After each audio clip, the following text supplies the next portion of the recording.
What's up, guys? I only have three markets for this week, and basically, we're about to get into them right now.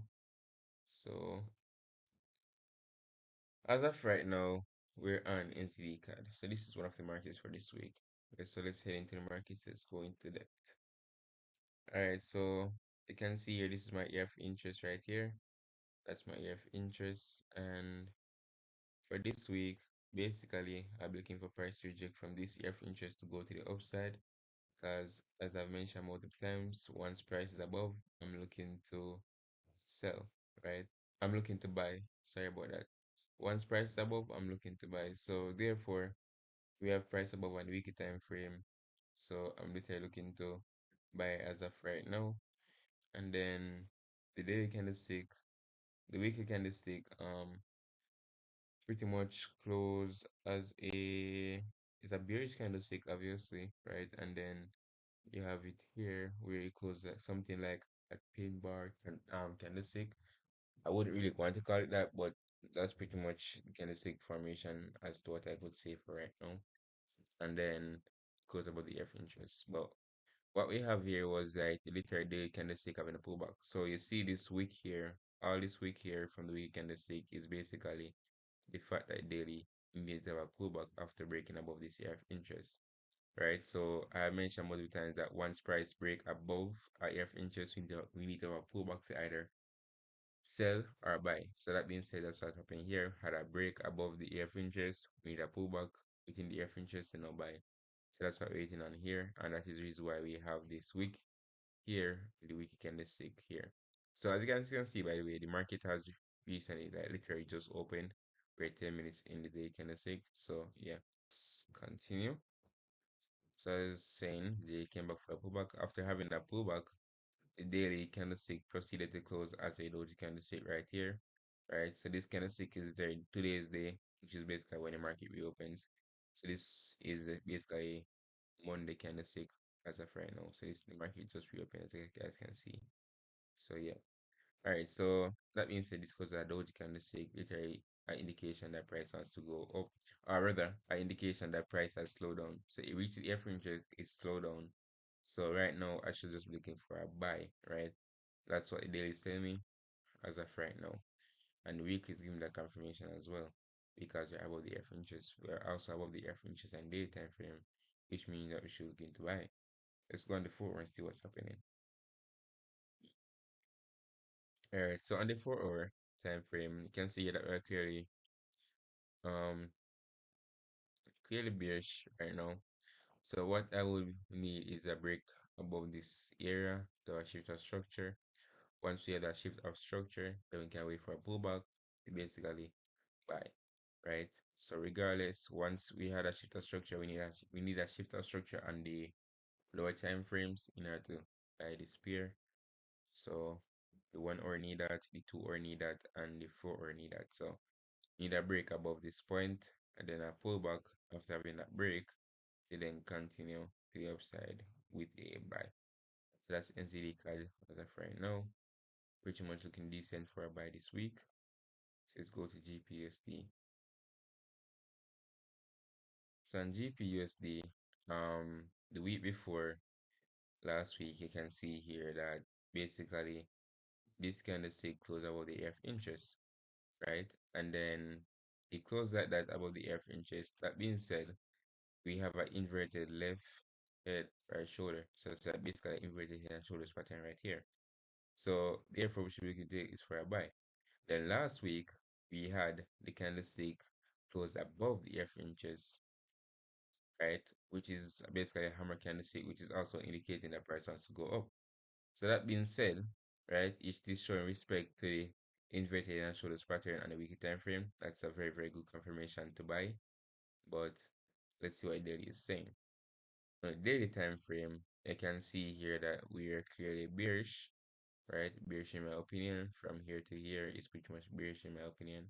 And then we had a break above the F inches. And after that, right, we had a break below the F inches, and we had a break above the F inches once again. So the fact that we close above the F inches is kind of telling me that price has to go up. This might have just been a liquidity grab to the downside, right? To then take people that out like take the people that entered the market from before or whatever out to then have the continuation push to the upside. So that being said, that might have been a liquidity grab right there. And on the 4 hour time frame, we are pretty much bullish. So we're bullish on the weekly and we're bullish on the 4 hour time frame. Or we're bullish on daily. We have two time frames in sync, which is basically the weekly and the 4 hour time frame. So that being said, we're looking to take a buy right now. But what I would require in order to do that is basically for price to continue a pullback within this area of interest to then sell. So I want price to come somewhere all the way down here within this orange rectangle, what you want to call it. Basically, this is my area of interest, right? One price I'll put it in here, then have the rejection to go to the upside so that I can buy this trade. So that's pretty much it.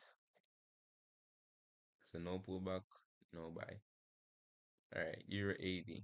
This is the last pair for the week, and let's see what's going on. So here, I was interested in this trade last week, but did not play out, so I did not take the trade.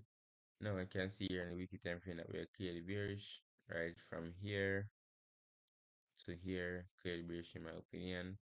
And then on daily time frame, right, we have the trend being bullish. So the trend is bullish, but in the 4 hour time frame, we are bearish. So we have two time frames in sync. Now, what I need to look at as well is the fact that we are below the area of interest. So the daily candlestick, or rather the weekly, right, after having the lower high pullback or somewhat the lower high, because the new lower low is not created as yet. So I cannot say that it has had its lower high pullback. I can't say that, right? But what I would say is that since the weekly has, right, had its potential pullback, I'm not expecting a potential lower low to be created, potential new lower low. So that being said, I'm predicting price to continue from here to go to the downside to create a new lower low somewhere down here. But what I'm looking at is the fact that we are below this area of interest here in the weekly time frame, right? And this area of interest is pretty much valid. You can see one, two, three, four, and then five, six touches on the weekly time frame, and day time frame we have even more than 6 touches. So that means we're below the area of interest on the weekly time frame, below on the day time frame as well, right? And then you have this head and shoulders pattern on the weekly time frame. You can see it here, left head, right shoulder, right? And then we close with a pin bar, candlestick, whatever you want to call it. Pretty much a candlestick that is telling me to sell on the weekly time frame last week. And then in day time frame, we close at an engulfing, right? So right now I'm looking to sell from anywhere here to the downside tonight, right? That's a pair that interesting for tonight. All of these pairs seems like pairs that will move pretty fast, honestly, because all we need is a pullback to sell. We need what we need here is a shift of structure, right? To then have pullback to sell. So this might take a little bit longer than other periods, but differently, this might be the fastest one, I think. So let's see how that goes. And the 4 hour time frame, right?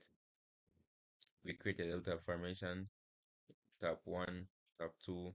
We had a break below neckline. I can see here the price was kind of consolidating at this area, so therefore we wanted price at a break. That's what we waited for last week for price at a break below the F interest. So the price at that break tonight, I'll be looking for something like a sell from somewhere around here, not too far up because I don't want it to be all the way up below this, above this once again.